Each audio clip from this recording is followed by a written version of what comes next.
Is Nika taking control over Luffy mind? Believe it or not, ऐसा हो रहा है। रिसेंट के चैप्टर में हमने देखा है कि लूफी के अंदर काफी चेंज आ रहे हैं। अगर ऐसा हो रहा है तो कैसे, और फ्यूचर में इसके क्या असर पड़ेंगे, स्पेशली एल्बाब पर, क्योंकि अगली आर्क एल्बाब होने वाली है। वन पीस के अंदर लूफी का कैरेक्टर सबसे ज्यादा फेवरेट है लोगों का, क्योंकि ये कैरेक्टर काफी गूफी भी है, काफी बचकांड भी है और काफी मैच्योर भी है, जिसके कारण से लूफी को काफी पसंद किया जाता है as a character wise. But वहीं पर ही रिसेंट के चैप्टर में हम लूफी के एक डिफरेंट पर्सनैलिटी को देख रहे हैं, या फिर ओडा हमको लूफी की डिफरेंट पर्सनैलिटी दिखाता आ रहा है। और ये सब लूफी के गियर 5 में अवेकनिंग के बाद से होना चालू हुआ है, जहाँ पर इस चेंज की कंफर्मेशन हमको चैप्टर 1107 में मिलती है, जहाँ पर एक तरफ वेगापंक के छाती में छेद हो रखा है, वहीं पर ही लूफी हंस रहा है। अब ये सीन आपको अजीब तो नहीं लगेगा कहीं से भी, क्योंकि जो गियर 5 है वो गोफी वाला कैरेक्टरिज्म रखता है, जिसके कारण से काफी सारे लोग इस चीज को अवॉइड कर देते हैं या ये मिस्टेकन कर लेते हैं कि भाई गियर 5 जो है काफी इनोसेंट पावर अप है,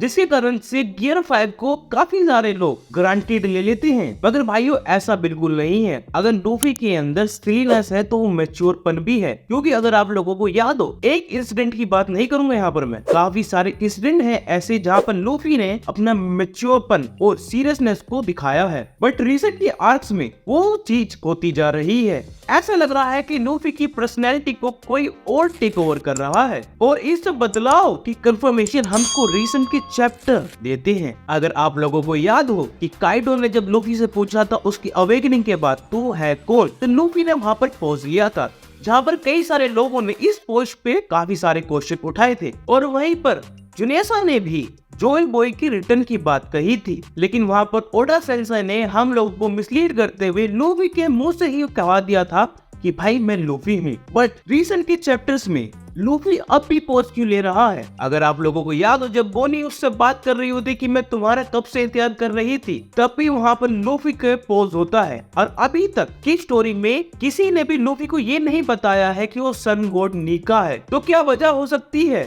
जिसके कारण से सभी लोग करंट के टाइम में जब भी लूफी गियर 5 में ट्रांसफॉर्म होता है तो उसको सन गॉड नीका कहते हैं? हमारे ड्रोगी और ब्रोगी ने भी जब एगेट आइलैंड पे आए थे तो उन्होंने भी लूफी को लूफी के नाम से कोड नहीं किया था, उसको दी सन गॉड के नाम से कोड किया गया था। और इस चीज पर मुझको पता है काफी लोग आर्ग्यू करने वाले हैं, लेकिन हमारे लूफी को नीका कंट्रोल करता जा रहा है। इसके कई सारे रीजन भी है और कई सारे प्रूफ भी है कि लूफी की पर्सनैलिटी धीरे धीरे ही सही चेंज होती जा रही है। इस चीज को आप इस तरीके से समझो कि जब एस मरा था तो लूफी रो रहा था, अगर वो गियर 5 में होता तो क्या वो हंसता उस समय? या वो जब डोफलिंगन को फेस कर रहा था और किड उसके पैरों के नीचे था, क्या उस समय भी लूफी हंसता क्या? या फिर जब उसने सेलेस्टियल ड्रैगन को घुसा मारा था तब भी वो क्या हंसता क्या? नहीं। इन सभी इंसिडेंट पे लूफी ने अपनी सीरियसनेस दिखाई है, उसने अपना मैच्योरपन दिखाया है। बट रिसेंट के चैप्टर में एक बुढ़ाऊ मर रहा है और उसके सामने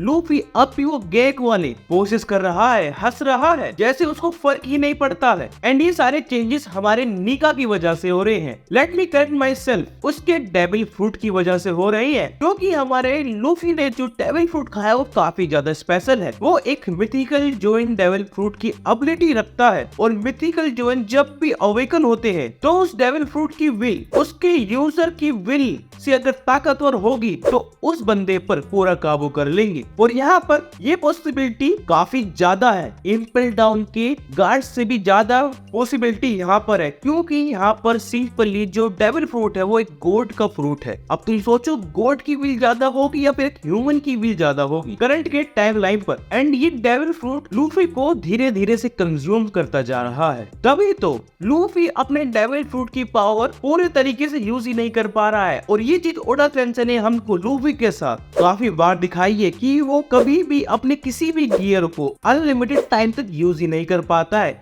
और वहीं पर ही जो अदर कैरेक्टर्स होते हैं वो अपने डेविल फ्रूट को कभी भी कितना भी यूज कर सकते हैं जब तक कि वो टपक ना जाए, लेकिन लूफी को अपनी पावर यूज करते समय काफी ज्यादा दिक्कत प्लस टाइम को फेस करना पड़ता है। लाइक ये पावर काफी लिमिटेड टाइम तक ही लूफी यूज कर सकता है। एंड जितने भी इंसिडेंट्स अब रिसेंट में हो रहे हैं, लूफी के कैरेक्टर में इतने बदलाव आ रहे हैं। और एक और इम्पोर्टेंट चीज जो ओडा सेंसे ने आपको दिखाई है वो है ये रोबोट। जब भी लूफी गियर 5 में ट्रांसफॉर्म होता है तो ये रोबोट एक्टिव हो जाता है, बट जब भी लूफी अपनी नॉर्मल फॉर्म में आता है तो ओडा सेंसेस को एक्टिव नहीं दिखाते हैं। ऐसा क्यों है? सिर्फ ड्रम रोल की आवाज से ही ये चीज एक्टिव होती है? ऐसा मुझको नहीं लगता है। अब यहाँ पे हो क्या रहा है, ये बड़ी सिंपल सी चीज है। जब भी लूफी अपनी बेस फॉर्म में होता है तो वो उस समय लूफी ही रहता है, लेकिन जैसे ही वो अपनी गियर 5 में जाता है तो नीका उसकी बॉडी पे कंट्रोल करना चालू कर देता है, जिसके कारण से हमको वो साइलेंस देखने को मिलता है जब भी कोई उससे पूछता है तो आखिर है कौन। एंड एक और चीज जो आप लोगों ने इग्नोर कर दी, सेट ने कभी भी लूफी को लूफी के नाम से नहीं बुलाया है, उसको हमेशा नीका ही बोला है या नीका के नाम से ही एड्रेस किया है। एंड वहीं पर ही हमारे डॉक्टर वेगापंक ने भी लूफी को नीका के नाम से ही एड्रेस किया है। या जितने भी कैरेक्टर उसको गियर 5 में देखती है और वो नीका के बारे में कुछ भी जानते हैं तो लूफी को हमेशा नीका के नाम से ही बुलाया जाता है। ऐसा क्यों है? क्योंकि इन लोगों को पता है जब भी लूफी गियर 5 में जाएगा तो वहां पर असल में डेविल फ्रूट की विल फाइट करेगी, या कह लो नीका फाइट करेगा, ना कि वहां पर लूफी फाइट करेगा। अगर लूफी फाइट कर रहा होता तो इस समय वो काफी ज्यादा सीरियस लेता इस बैटल को, क्योंकि वेगापंक मर गयो, पूरा का पूरा क्रू काफी ज्यादा खतरे में है। एक बस्टर कॉल चालू हो रखा है, सेटन वहीं पर ही है, एक एडमिरल वहीं पर ही है, मगर अब भी लूफी या कह लो सन गॉड नीका सीरियस नहीं हुआ है, जिसकी कारण से मुझको ऐसा लगता है कि लूफी का डेविल फ्रूट लूफी को ही कंज्यूम करना चालू कर चुका है। जैसा कि हमको पता है जब भी जोन टैप डेविल फ्रूट की अवेकनिंग होती है तो जो उनकी इंटेंट नेचर है, अगर यूजर की विल कमजोर हुई तो वो नेचर उस यूजर पर कंट्रोल करना चालू कर देता है। ऐसी चीज हमने सिर्फ इम्पेल डाउन के कैरेक्टर के साथ नहीं देखी है, हमने अदर्स जोन टाइप यूजर के साथ भी ये चीज देखी है। तो इन सब चीजों का अब एल्वा पर क्या असर पड़ेगा? काफी ज्यादा असर पड़ने वाला है, क्योंकि हमारा एल्वा गुड बाय एल्वाक होने वाला है। अगर आपको याद हो, ओडा सेंसे ने एल्वाक के राजा का नाम क्या बताया है? लोकी। एंड जिसको भी नॉर्स मैथोलॉजी पता हो, नॉर्स मैथोलॉजी जानने की जरूरत नहीं है, जिसने भी मार्वल की मूवी देखी है उसमें लोकी का कैरेक्टर कैसा है? मिस्चेफ वाला कैरेक्टर है, जहाँ पर वो लोगों को बदलाता है और उनके माइंड के साथ खेलता है। और अभी करंट के टाइम में अगर लूफी की पर्सनैलिटी पर नीका कंट्रोल कर रहा है तो ओडा सेंसे इस चीज को आगे जाके एडवांस लेवल पर हमको दिखाएंगे। एंड वहीं पर ये चीज कोई नई नहीं है, ये चीज हम काफी बार कई सारे एनिमीज में देख चुके हैं, जहाँ पर उनकी खुद की पावर ही उनको कंज्यूम करना चालू कर देती है, मगर इन लेटेस्ट फाइट्स के एंड में हमेशा हीरो ही जीतेगा। और इस समय जो सबसे ज्यादा सन गॉड नीका के बारे में जानते हैं तो वो लोग हैं एल्वाक के जाइंट्स, क्योंकि इनकी उम्र काफी ज्यादा होती है, ये काफी लंबा जीते हैं। एंड लोकी को गारंटीड सन गॉड नीका के बारे में सब कुछ पता होगा, क्योंकि वो वहाँ का राजा है और राजा के पास हमेशा हिस्ट्री के इम्पोर्टेंट टेक्स्ट जरूर होते हैं। एंड वहीं पर ही ओडा सेंसे लोकी को शायद एल्वाक की विलन के रूप में हमको दिखाएंगे, जहाँ पर लूफी 3 तरफ से लड़ रहा होगा। एक तो वो अपने आप से लड़ रहा होगा, दूसरा वो लोकी से लड़ रहा होगा, और तीसरा हो सकता है वहाँ पर, क्योंकि हमारे थर्ड आइलैंड होने वाला है और अभी तक हमको एक एंशिएंट वेपन यूरेनस के बारे में कुछ भी नहीं पता है। एंड ब्लैक बियर्ड को ये चीज गारंटीड है, हमारा कार्वो उसको दोनों एंशिएंट वेपन के बारे में बता देगा, और तीसरे